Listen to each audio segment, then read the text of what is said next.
Assalamualaikum warahmatullahi wabarakatuh. Halo, kami dari kelompok 10 dari kelas 3C dan 3D mata kuliah penulisan karya ilmiah akan mempresentasikan hasil kerja kelompok kami mengenai perencanaan penulisan dan publikasi karya ilmiah. Submateri yang akan kita bahas yang pertama, perencanaan penulisan karya ilmiah.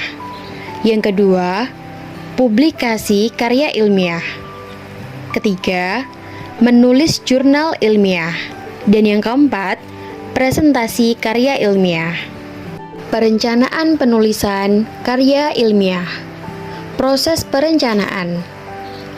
Agar menghasilkan karya tulis yang baik, seorang penulis harus merencanakan dan mempersiapkan dengan matang.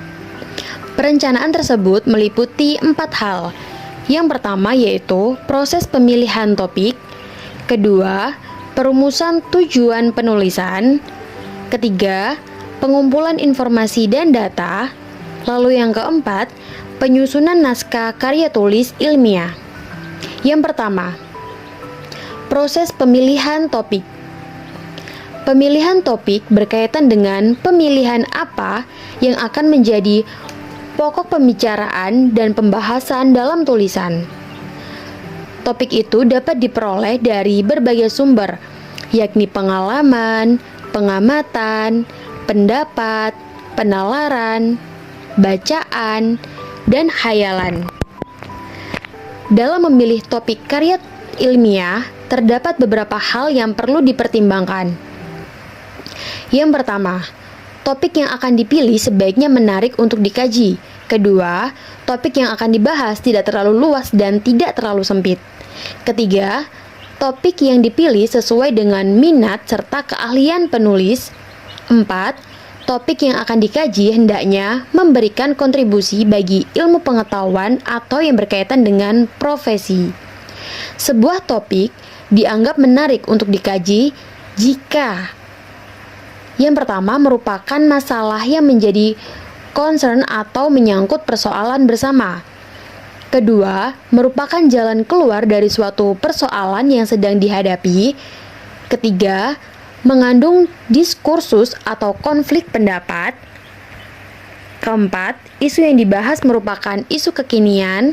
Lalu yang kelima, masalah yang dikaji bisa diselesaikan dalam waktu yang disediakan. Kedua, perumusan tujuan penulisan. Proses perencanaan menyeluruh yang akan mengarahkan penulis dalam penulisan selanjutnya. Pada tahapan ini, penulis diharapkan bisa merencanakan tujuan, tahapan, dan proses penulisan. Selain itu, penulis juga diharapkan mampu memikirkan terkait harapan serta ending atau akhir dari penulisan. Ketiga, pengumpulan informasi dan data. Informasi, bahan atau data untuk menyusun karya ilmiah bisa berasal dari hasil penelitian lapangan atau berasal dari literatur seperti buku, jurnal, laporan, dan sebagainya yang menjadi informasi atau data dari penulisan ilmiah. Bahan yang diperoleh dari berbagai sumber tersebut sebaiknya dicatat dan disusun secara tertib dan teratur. Bahan-bahan yang didapat dari bacaan atau literatur dapat dituliskan dalam beberapa bentuk, yaitu yang pertama, kutipan langsung. Jika kita menyalin kata-kata dari sumber atau literatur tepat seperti aslinya. Kedua, kutipan tidak langsung. Jika kita melakukan parafrasa atau mengungkapkan kembali maksud dari penulis dengan kata-kata kita sendiri. Ketiga, rangkuman atau ringkasan. Jika kita meringkas dan menyaring yang kita baca. Keempat, review. Jika kita mengulas dan mengevaluasi terhadap ide atau gagasan yang dikemukakan penulis. Keempat, penyusunan naskah karya tulis ilmiah. Proses ini merupakan inti dari seluruh perencanaan penulisan ilmiah. Pada proses ini, data yang telah dikumpulkan disusun sedemikian rupa sesuai dengan kaidah dan struktur penulisan ilmiah. Aktivitas menulis, baik itu karya tulis ilmiah ataupun non-ilmiah, merupakan suatu proses kreatif. Selama proses menyusun tulisan, penulis harus menggali ide-ide serta memperkaya ide-ide tersebut dengan mengolah data dan fakta-fakta yang relevan yang diperoleh dari berbagai referensi, hasil penelitian atau pengamatan. Data-data tersebut kemudian dipilah-pilah, dikombinasikan, diorganisasikan, dan kemudian diungkapkan secara tertulis dengan menerapkan sistematika dan metode atau teknik penulisan tertentu agar tulisan tersebut dapat dipahami secara jelas serta sesuai dengan tujuannya. Publikasi karya ilmiah. Ketentuan publikasi. Publikasi penting dilakukan agar karya ilmiah dapat dibaca banyak orang. Mempublikasikan tulisan berarti kita mengibarkan bendera keilmuan kita. Di samping kemampuan yang sudah kita miliki, hal penting dalam publikasi tulisan adalah keberanian kita untuk mengirimkannya kepada media yang relevan dan kesiapan kita untuk dikritik orang lain. Menulis untuk media massa berarti menulis untuk kepentingan publik. Oleh karena itu, tulisan yang dibuat harus disesuaikan dengan kebutuhan publik. Media massa seperti koran, majalah, jurnal merupakan alat yang efektif untuk menyebabkan pikiran dan gagasan seorang penulis. Berikut ketentuan publikasi karya tulis ilmiah. Yang pertama, tulisan harus aktual. Media selalu menyajikan informasi aktual yang terjadi setiap saat. Informasi aktual tersebut menjadi syarat bagi keberlangsungan sebuah media. Oleh karena itu, masyarakat hanya menghendaki informasi aktual yang disajikan sebuah media. Aktualisasi berita biasanya menjadi penilaian utama seorang editor media untuk menentukan apakah sebuah tulisan layak dimuat atau tidak. Lalu yang kedua, tulisan harus menarik. Hal ini berarti sebuah tulisan harus disajikan dengan gaya yang mempesona dan mengambil tema-tema yang menarik perhatian pembaca. Menarik secara penyajian berkonsekuensi pada gaya penulisan seseorang. Secara tema pun harus menarik agar mengandung perhatian karena tema tersebut dibutuhkan oleh para pembaca. Lalu yang ketiga, tulisan harus padat isi. Tulisan di media harus langsung menyentuh persoalan yang dibahas atau diulas. Penulis tidak boleh berpanjang-panjang bercerita. Tulisan yang berfokus menjadi syarat sebuah tulisan untuk layak dimuat di sebuah media. Oleh karena itu, media biasanya membatasi jumlah halaman atau bait kata untuk sebuah tulisan. Yang keempat, tulisan harus bermanfaat. Tulisan juga harus bermanfaat bagi pembaca. Penerbit koran dan majalah adalah para pekerja profesional yang menggantungkan hidupnya dari penerbitan. Mereka hanya memuat tulisan-tulisan yang laku dijual kepada konsumennya. Tulisan dimaksud adalah yang mengandung manfaat bagi pembaca. Oleh karena itu, karya tulis ilmiah yang tersaji di media dan harus ditulis dengan penuh kebermanfaatan bagi pembaca. Ketentuan di atas tidak seluruhnya berlaku untuk karya tulis ilmiah, mengingat banyak karya tulis ilmiah yang tidak mengandung unsur aktualitas, namun bermanfaat bagi pembaca. Oleh karena itu, media yang berbeda menghendaki jenis dan karakteristik tulisan yang berbeda. Namun, secara prinsip, tulisan yang bermanfaat dan bernilai apabila tulisan tersebut dipublikasikan kepada khalayak. Proses publikasi. 1. Publikasi ke dalam proceeding. Salah satu cara yang dianggap paling mudah dalam mempublikasikan suatu karya ilmiah, khususnya artikel ilmiah, adalah melalui kegiatan seminar. Kegiatan seminar dapat digolongkan pada area internasional, nasional, regional, maupun lokal. Pada setiap penyelenggaraan kegiatan seminar, biasanya ada call paper yang dapat dimanfaatkan mahasiswa untuk mempresentasikan karya ilmiahnya. Prosedur pengiriman pada umumnya, prosedur yang harus diikuti oleh calon pembicara suatu seminar yaitu sebagai berikut. Yang pertama, hubungi terlebih dahulu pihak panitia untuk menanyakan hal-hal penting seperti yang dijelaskan di depan. Lalu yang kedua, kirimkan kurikulum vitae atau CV dan abstrak sebelum batas akhir waktu yang ditentukan. Ketiga, jika abstrak tersebut diterima dengan dibuktikan pemberitahuan oleh panitia, maka segera lanjutkan mengirimkan naskah lengkapnya sesuai dengan format dan sistematika yang ditentukan.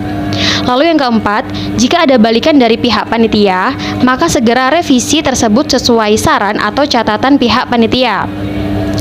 Lalu yang kelima, jika naskah revisi final sudah dikirim, maka sebaiknya dicek pada panitia apakah naskah tersebut sudah terkirim atau belum. Kedua, publikasi pada media cetak harian. Media cetak harian seperti koran pada umumnya memberi kolom khusus tentang tulisan mahasiswa maupun guru. Misalnya, media cetak harian Kompas yang sudah menyediakan kolom khusus Kompas Muda.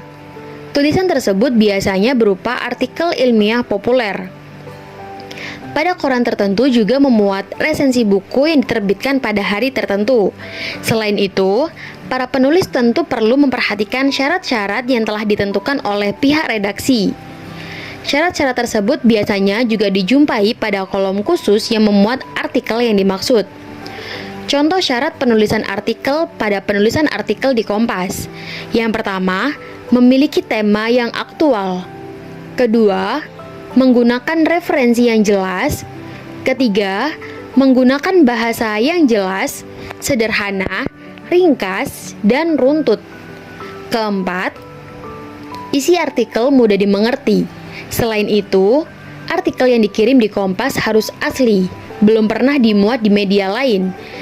Substansi untuk kepentingan umum, dan artikel disusun oleh satu nama, dan bahasa yang digunakan populer atau luwes. Dan panjang artikel A sama dengan 700 kata, B 600 kata, C sama dengan 500 kata. Lalu artikel dikirim ke opini@kompas.com atau opini@kompas.co.id. Catatan lain yang perlu diperhatikan oleh penulis adalah tulisan dalam artikel, yaitu memuat yang pertama komunikatif, kedua ada fakta, lugas, dan ada gaya tulisan, tergantung jenis tulisannya. Ketiga, isinya jelas dan jernih, runtut, nalar, tidak keruh, dan populer. Keempat, memperhatikan cara penulisan alinea dan subjudul. Kelima, mudah dicerna, menyajikan unsur 5W dan 1H disusun secara runtut. Ketujuh, singkat, jangan lebih dari 9 kata. Lalu yang ke-8, padat atau lengkap, tetap sederhana. Ketiga, publikasi pada jurnal ilmiah. Bentuknya biasanya kurang lebih mirip majalah, namun dengan format berisi kumpulan rangkuman karya ilmiah yang dibuat masing-masing peneliti. Jurnal ilmiah terbit dalam setiap jangka waktu tertentu, bisa bulanan atau bahkan tahunan. Jurnal ilmiah diterbitkan oleh lembaga publikasi ilmiah, baik berupa kampus, perusahaan, atau media lainnya. Adapun prosedur yang perlu diikuti dalam proses publikasi, yaitu sebagai berikut. Yang pertama, kirimkan naskah lengkap artikel tersebut pada pihak redaksi atau pengelola jurnal dan beritahukan pada pihak redaksi bahwa Anda sudah mengirimkannya. Kedua, segeralah revisi naskah tersebut sesuai catatan redaksi jika pihak redaksi mengembalikan dengan catatan atau revisi. Adanya revisi menunjukkan bahwa naskah tersebut masih layak untuk dipublikasikan. Ketiga, jika belum memahami isi catatan redaksi mengenai revisi tersebut, sebaiknya segera pula untuk menanyakan. Lalu yang keempat, kirimkan kembali naskah yang sudah direvisi tersebut kepada pihak redaksi. Jika masih ada catatan dari redaksi, maka segera pula untuk direvisi sesuai catatan tersebut. Jika sudah tidak ada revisi, maka ditunggu saja proses penerbitannya. Kelima, Jika membutuhkan proses yang cepat, maka sebaiknya meminta surat pernyataan bahwa artikel tersebut diterima atau layak oleh redaksi dan masih dalam proses terbit. Menulis jurnal ilmiah. Trik menulis jurnal ilmiah yang efektif meliputi: yang pertama, judul. Jumlah kata 12-15 kata, mencerminkan isi secara mantap atau pas, memuat kata kunci, tidak ada singkatan, rumus dan jargon, tidak mengandung kata pengaruh, beberapa, pengamatan pada, tidak mengandung kata kerja, dan tidak ada metafora seperti puisi dan peribahasa.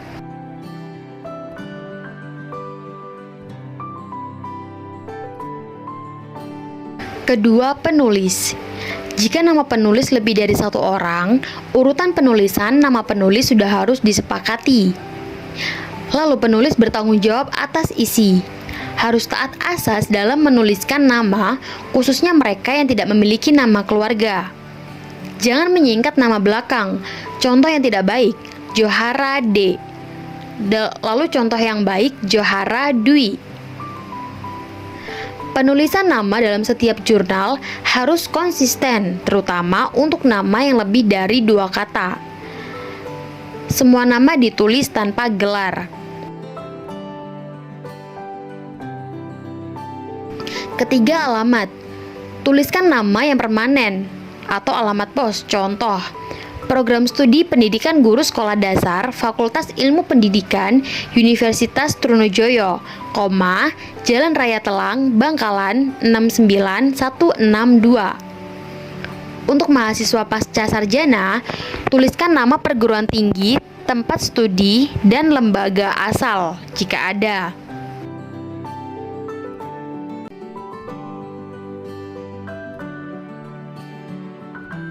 Yang keempat, abstrak. Ditulis dalam bahasa Indonesia dan bahasa Inggris. Abstrak dalam bahasa Inggris adalah suatu keharusan. Diikuti kata kunci atau keyword. Maksimum mengandung 200 jumlah kata. Hendaknya tidak mengulang judul dalam abstrak. Disajikan secara utuh, bukan pengantar. Hal yang perlu dimuat, pendapat baru, pendekatan atau metode yang diterapkan, hasil-hasil penting dan simpulan. Tidak ada pengacuan ke tabel, ilustrasi, dan rujukan. Singkatan harus dijelaskan, atau jika tidak, akan digunakan lagi dalam abstrak. Singkatan tidak perlu dikenalkan.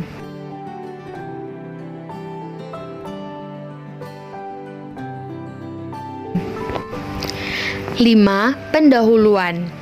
Berisi latar belakang permasalahan. Tidak perlu lagi menguraikan manfaat penelitian karena manfaat penelitian biasanya sudah ada dalam format usulan penelitian. Tidak terlalu ekstensif. Ada yang 3-4 paragraf atau 2 halaman. Ketik spasi ganda. Sering mengacu pada pustaka yang menjadi landasan atau ulasan penelitian.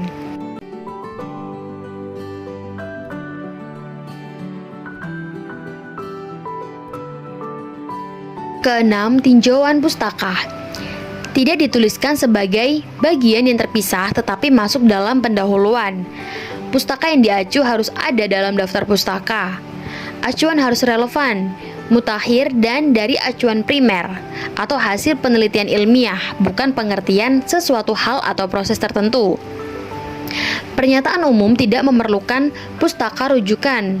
Contoh yang tidak baik, cita rasa dan warna biji kakao terbentuk saat proses fermentasi. Dalam kurung, Samsudin dan Dimik, 1986. Jangan mengutip kutipan, misalnya Novi dalam Rahman.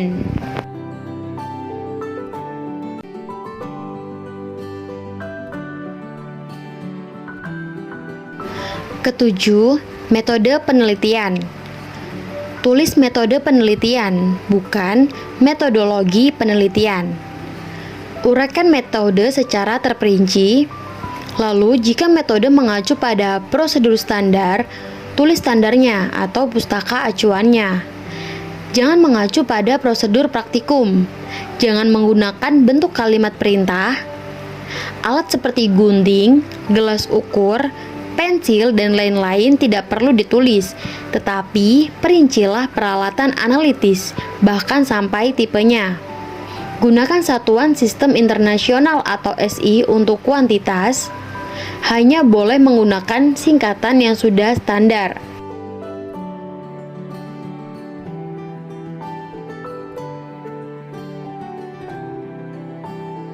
Lalu yang kedelapan, hasil.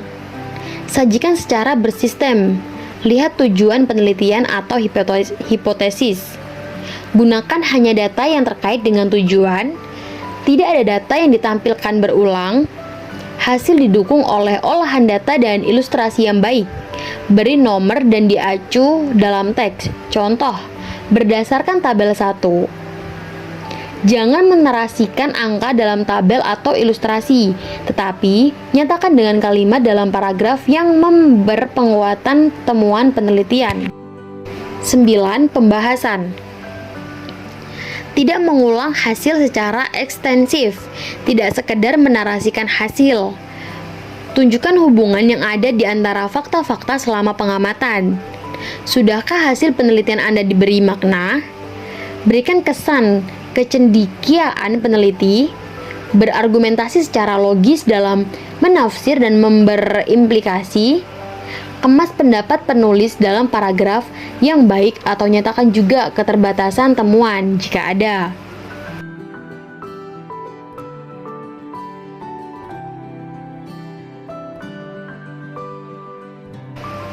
Lalu yang ke-10, kesimpulan dan saran. Yang pertama, tidak mengulang hasil secara verbatim. Lalu buatlah generalisasi dengan hati-hati atau perhatikan keterbatasan hasil temuan. Implikasi temuan dapat ditulis. Saran harus berkait dengan pelaksanaan atau hasil penelitian, tidak mengada-ada. Lalu jika penelitian harus dilanjutkan, yang mana, bagaimana?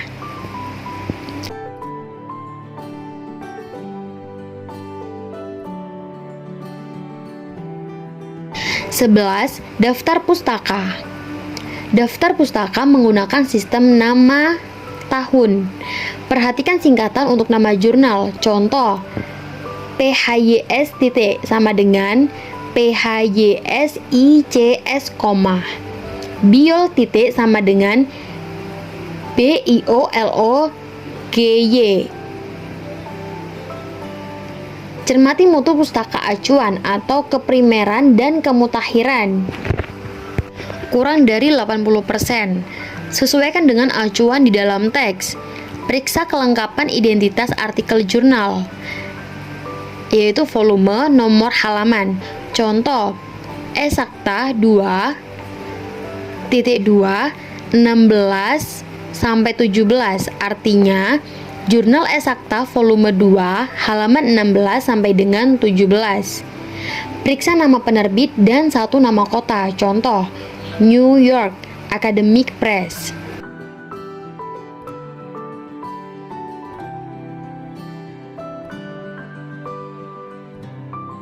Yang ke-12, tabel. Unsur penting dalam tabel yaitu judul, heading, dan catatan kaki tabel atau footnote. Judul tabel singkat tetapi memberi informasi lengkap mengenai isi tabel. Hanya huruf pertama yang kapital.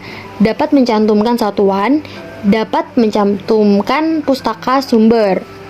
Lalu catatan kaki dapat memuat perincian eksperimen, keterbatasan data, jumlah eksperimen, keterangan statistika, pustaka sumber, arti lambang yang dicantumkan dalam tabel. Lalu usahakan hindari garis vertikal, 3 garis horizontal sudah cukup.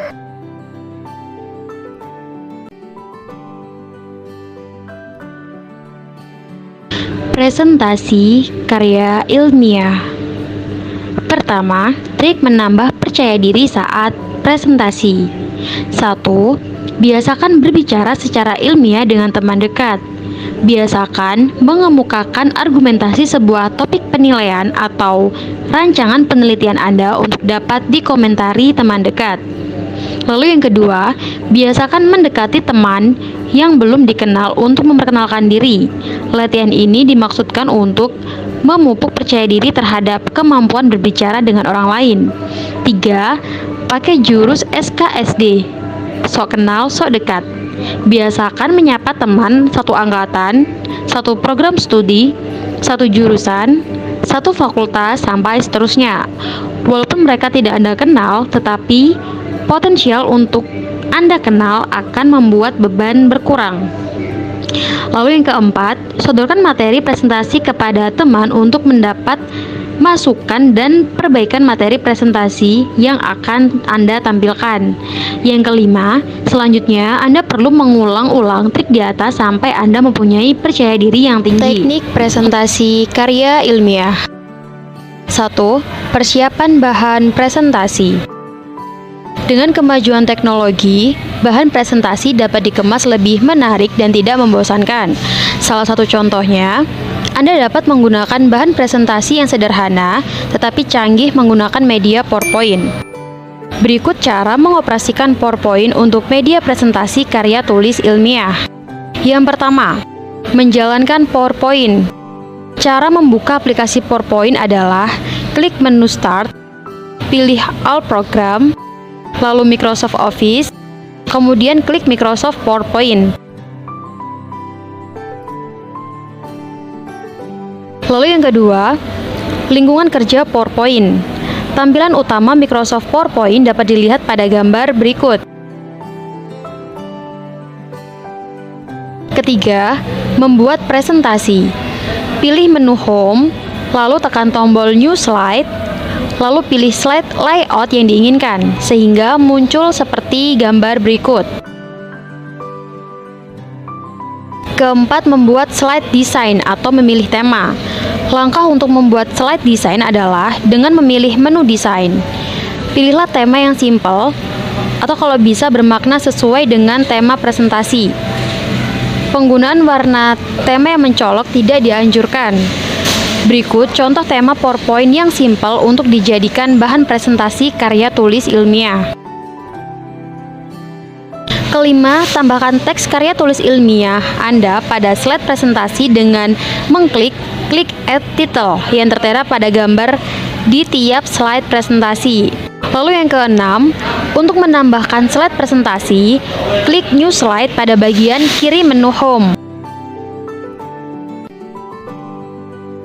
Ketujuh, untuk menambahkan gambar, shape, grafik, dan sejenisnya, Anda bisa klik Insert pada bagian taskbar atau bisa juga dengan memilih slide dengan layout yang berisi objek sesuai dengan keinginan Anda.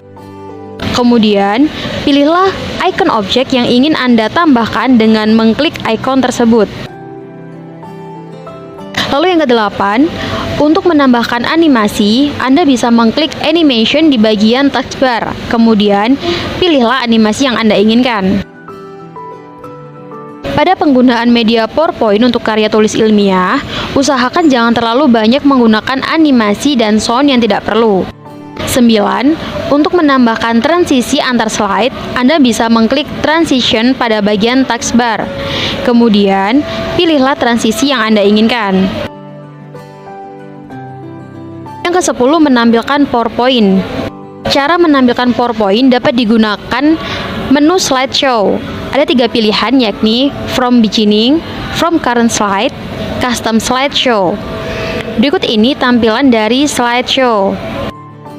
Uji penampilan presentasi Anda kepada teman atau saudara dari segi penampilan dan konsistensi penulisan. Kedua, ketika presentasi, siapkan diri Anda. Penampilan Anda mencerminkan keberhasilan presentasi Anda. Gunakan pakaian dan aksesoris diri sesuai dengan tema. Gunakan pakaian terbaik yang Anda punya. Pastikan juga pakaian Anda matching. Dan jangan lupa untuk pastikan official cup Anda rapi dan tidak kusut. Yang tak kalah penting dari penampilan diri Anda adalah tampilan yang rapi pada rambut. Ketiga, menghindari stres. Gunakan trik berikut untuk menghindari stres. Yang pertama, duduk santai dengan menyandarkan badan pada kursi. Kedua, tarik nafas dalam-dalam lewat hidung dan keluarkan lewat mulut. Ulangi beberapa detik sampai Anda merasa lega. Jangan terlalu lama karena akan menambah stres bagi Anda. Lalu yang ketiga, lemaskan otot-otot leher, geleng-gelengan kepala beberapa kali. Keempat, sambil duduk, goyangkan badan Anda ke kiri dan ke kanan beberapa kali. Yang kelima, lemaskan pergelangan kaki dengan menggerakkan pergelangan kaki. Selanjutnya, Anda siap berdiri dan menyampaikan materi. Yang keempat, yang perlu diperhatikan dalam presentasi, yaitu yang pertama ada kuasai lingkungan. Penguasaan lingkungan diperlukan untuk menghindari tambahan tekanan mental ketika terjadi hal-hal yang tidak diinginkan. Trik yang dapat dilakukan adalah datanglah sesaat sebelum presentasi dimulai. Lalu yang kedua, perhatikan audiens. Tataplah audiens secara merata dan bergantian, sehingga mengesankan bahwa Anda sangat memperhatikan mereka. Jangan palingkan pandangan Anda pada langit-langit atau lantai, sehingga mengesankan Anda tidak percaya diri. Yang ketiga, bicara lugas. Gunakan bahasa yang sederhana dan jelas, yang mengesankan Anda tidak sombong. Keempat, jelaskan media. Hindari membaca media presentasi kata per kata. Kalau perlu, hafalkan penjelasan tiap pointer pada PowerPoint untuk mengesankan bahwa Anda benar-benar menguasai yang Anda tulis pada slide presentasi. Lalu yang terakhir,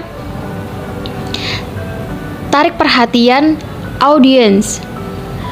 Joke adalah cara yang paling efektif untuk hal tersebut. Tetapi jika Anda tidak pengalaman atau Anda bukan seorang yang terbiasa melakukannya, jangan dipaksakan ya.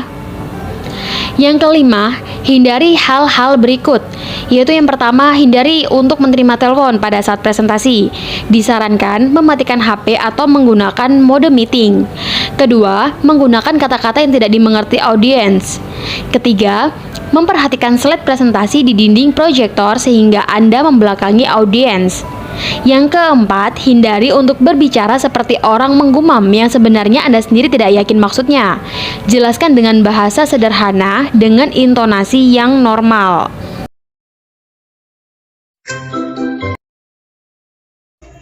Assalamualaikum warahmatullahi wabarakatuh. Saya Rizka Liviana dengan NIM 2006111002008 dari kelas 3D Program Studi Pendidikan Guru Sekolah Dasar Fakultas Ilmu Pendidikan Universitas Trunojoyo Madura. Di video ini saya akan mempresentasikan sebuah jurnal yang berjudul Pendidikan Karakter Menurut Kemendikbud dalam kurung Telaah Pemikiran Atas Kemendikbud yang ditulis oleh Ahmad Dahlan Mukhtar dan Aisyah Suryani dari STKIP Muhammadiyah Nrekam, Indonesia. Jurnal ini dipublikasikan oleh Edumaspul, Jurnal Pendidikan, Volume 3, Nomor 2, halaman 50 sampai dengan 57 pada tanggal 5 Oktober tahun 2019. Baik, langsung saja kita memasuki bagian yang pertama, yaitu abstrak. Penelitian ini bertujuan untuk mengetahui pendidikan karakter yang dimaksud oleh Kemendikbud. Adapun jenis penelitian yang digunakan dalam penelitian ini adalah library research, yaitu penelitian yang dilakukan melalui mengumpulkan data atau karya tulis ilmiah yang bersifat kepustakaan. Kementerian Pendidikan Nasional atau yang sekarang dikenal dengan Kementerian Pendidikan dan Kebudayaan mencanangkan 4 nilai karakter utama yang menjadi ujung tombak penerapan pendidikan karakter di kalangan peserta didik di sekolah, yaitu jujur dari olah hati, cerdas dari olah pikir, tangguh dari olahraga, dan peduli dari olah rasa dan karsa. Direktorat Pembinaan SMP Kemdikbud RI mengembangkan nilai-nilai utama yang disarikan dari butir-butir standar kompetensi lulusan atau Permendiknas nomor 23 tahun 2006 dan dari nilai-nilai utama yang dikembangkan oleh Pusat Kurikulum Depdiknas RI atau Pusat Kurikulum Kemdiknas pada tahun 2009. Nah, dari kedua sumber tersebut, nilai-nilai utama yang harus dicapai dalam pembelajaran di sekolah diantaranya adalah religius, jujur, cerdas, berpikir logis, demokratis, tangguh, peduli, dan lain sebagainya. Masuk pada bagian kedua, yaitu pendahuluan.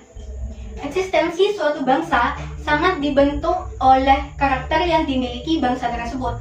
Hanya bangsa yang memiliki karakter yang kuat yang mampu menjadikan dirinya sebagai bangsa yang bermartabat dan disegani oleh bangsa-bangsa lain. Keinginan menjadi bangsa yang berkarakter tersebut tertuang dalam pembukaan Undang-Undang Dasar 1945 pada alinea kedua dengan pernyataan yang tegas, yaitu mengantarkan rakyat Indonesia ke depan pintu gerbang kemerdekaan negara Indonesia yang merdeka, bersatu, berdaulat, adil, dan makmur. Para pendiri negara menyadari bahwa hanya dengan menjadi bangsa yang merdeka, bersatu, berdaulat, adil, dan makmurlah bangsa Indonesia bisa menjadi bermartabat dan dihormati oleh bangsa-bangsa lain. Menurut Eli Hani dan Syahid, pada tahun 2018, pendidikan juga merupakan usaha masyarakat dan bangsa dalam mempersiapkan generasi mudanya bagi keberlangsungan kehidupan masyarakat dan bangsa yang lebih baik di masa yang akan datang. Keberlangsungan itu ditandai oleh pewarisan budaya dan karakter yang telah dimiliki masyarakat dan bangsa. Pendidikan karakter seharusnya membawa peserta didik ke pengenalan nilai secara kognitif, penghayatan nilai secara afektif, dan akhirnya ke pengamalan nilai secara nyata. Karena itulah, semua mapel yang dipelajari oleh peserta didik di sekolah harus bermuatan pendidikan karakter, sehingga masalah yang diutarakan dalam penelitian ini meliputi, yaitu yang pertama, bagaimana konsep pendidikan karakter menurut Kemendikbud, dan yang kedua, bagaimana implementasi pendidikan karakter menurut Kemendikbud. Baik, memasuki bagian yang ketiga, yaitu metode penelitian. Jenis penelitian yang digunakan dalam penelitian ini adalah penelitian kepustakaan atau library research, yaitu penelitian yang dilakukan melalui pengumpulan data atau karya tulis ilmiah yang bersifat kepustakaan. Sumber data penelitian ini adalah menggunakan hasil-hasil penelitian, tulisan karya, ataupun bahan pustaka yang ditulis oleh peneliti yang tidak secara langsung melakukan pengamatan, melainkan memberikan komentar atau kritik terhadap pendidikan karakter yang dirumuskan oleh Kemendikbud. Adapun pengumpulan data yang digunakan dalam penelitian ini adalah pengumpulan data literar, yaitu dengan mengumpulkan bahan-bahan pustaka yang berkesinambungan atau koheren dengan objek pembahasan yang diteliti. Data yang ada dalam kepustakaan tersebut dikumpulkan dan diolah dengan cara yang pertama, editing, yaitu pemeriksaan kembali dari data-data yang diperoleh. Yang kedua, organizing, yaitu menyusun data-data yang diperoleh dengan kerangka yang sudah ditentukan. Yang ketiga, penemuan hasil penelitian, yaitu melakukan analisis lanjutan terhadap hasil penyusunan data. Penelitian ini menggunakan metode analisis isi yang dimaksudkan untuk menganalisis seluruh pembahasan mengenai pendidikan karakter menurut Kemendikbud secara mendalam. Masuk pada bagian yang keempat, yaitu ada pembahasan konsep pendidikan karakter Kemendikbud. Pendidikan karakter adalah suatu sistem pendidikan dengan penanaman nilai-nilai sesuai dengan budaya bangsa, dengan komponen aspek pengetahuan atau kognitif, sikap perasaan atau affection feeling, dan tindakan, baik terhadap Tuhan Yang Maha Esa, terhadap diri sendiri, masyarakat maupun bangsanya.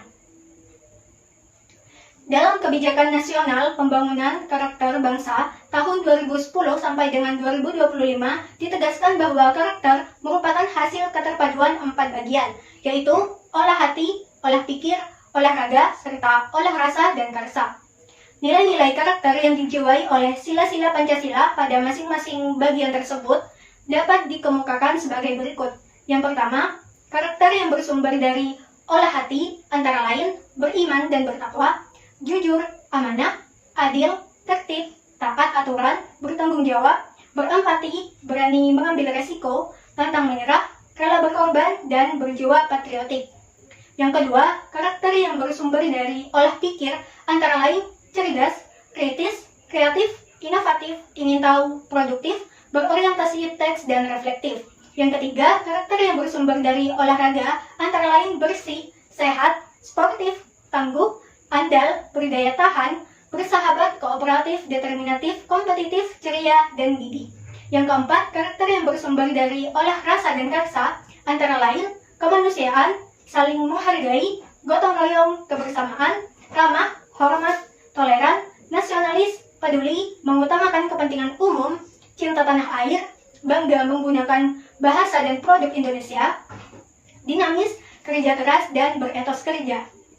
Nah, berdasarkan nilai-nilai karakter tersebut, Kementerian Pendidikan Nasional atau yang sekarang dikenal dengan Kementerian Pendidikan dan Kebudayaan mencanangkan 4 nilai karakter utama yang menjadi ujung tombak penerapan karakter di kalangan peserta didik di sekolah, yaitu jujur dari olah hati, cerdas dari olah pikir, tangguh dari olahraga, dan peduli dari olah rasa dan karsa. Dikutip dari PSMP Kemdiknas, pendidikan karakter terintegrasi dalam pembelajaran di sekolah menengah pertama pada tahun 2010. Nilai-nilai utama yang harus dicapai dalam pembelajaran di sekolah ada 24. Di antaranya adalah yang pertama religius, kejujuran, kecerdasan, ketangguhan, kedemokratisan, yang keenam kepedulian, kemandirian, berpikir logis, kritis, kreatif, dan inovatif, yang kesembilan keberanian mengambil resiko, yang ke-10 berorientasi pada tindakan, yang ke-11 berjiwa kepemimpinan, kerja keras, tanggung jawab, yang ke-14 gaya hidup sehat, yang ke-15 yaitu kedisiplinan, yang ke-16 percaya diri, 17 keingintahuan, 18 cinta ilmu, 19 kesadaran akan hak dan kewajiban diri dan orang lain, yang ke-20 pengetahuan terhadap aturan-aturan sosial, dan yang ke-21 menghargai karya dan prestasi orang lain, yang ke-22 kesantunan, yang ke-23 nasionalisme, dan yang ke-24 menghargai kebersamaan.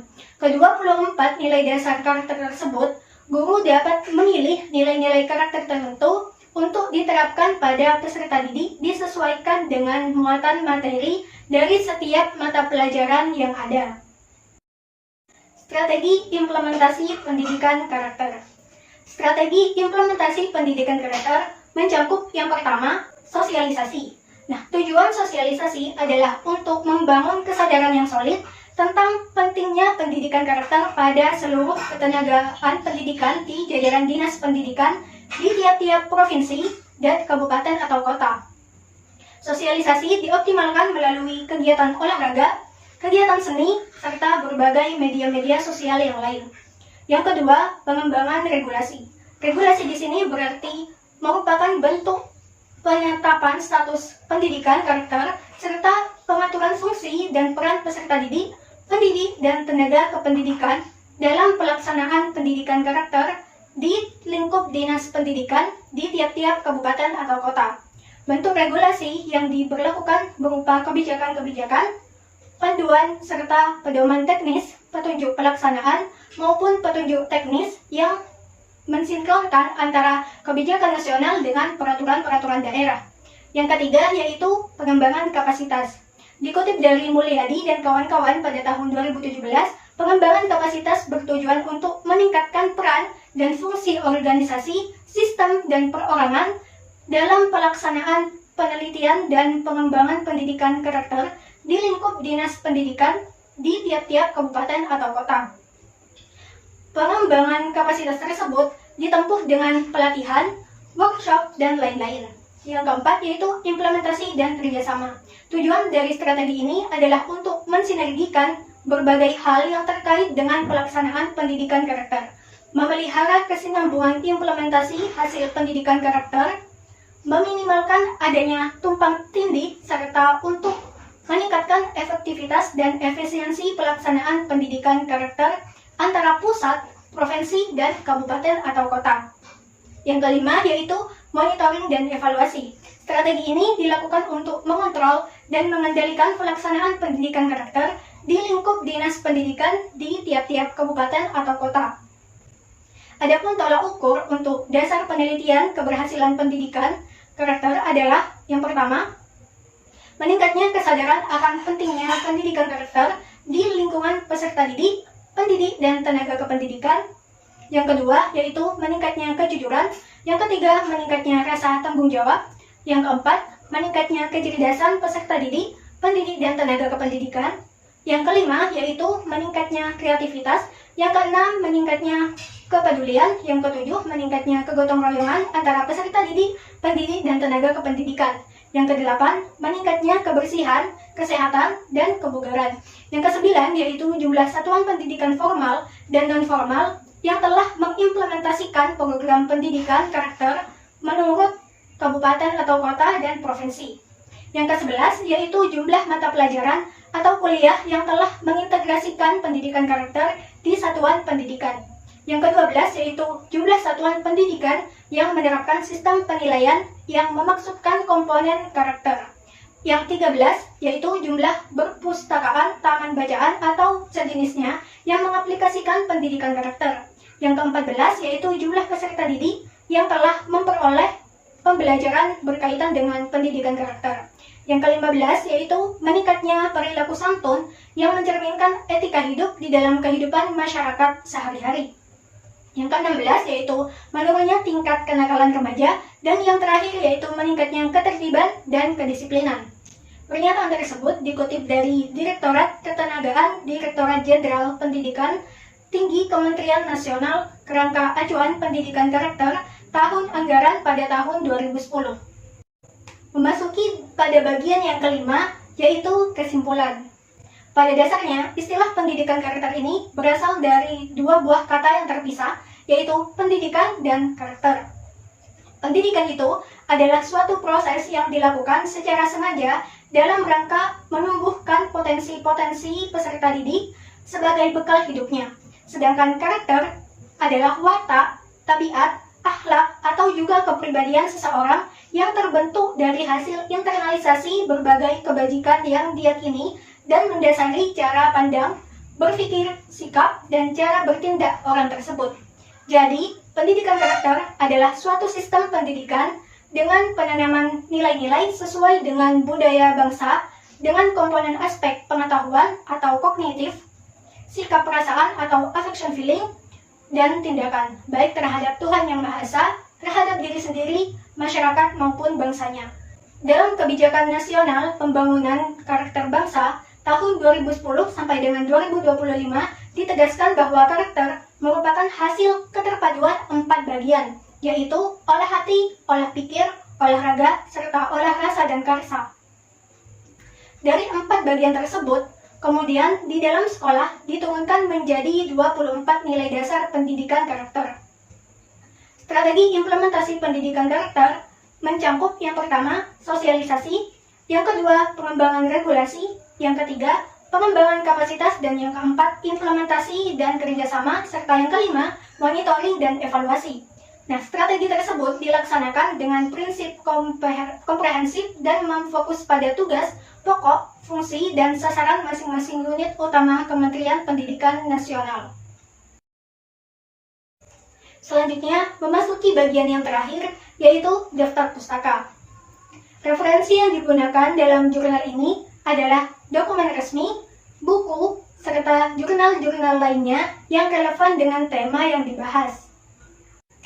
Demikian presentasi jurnal dari saya. Kurang lebihnya saya mohon maaf. Terima kasih. Wassalamualaikum warahmatullahi wabarakatuh. Cukup sekian dari kelompok kami. Terima kasih telah menonton video ini dan semoga bermanfaat. Wassalamualaikum warahmatullahi wabarakatuh.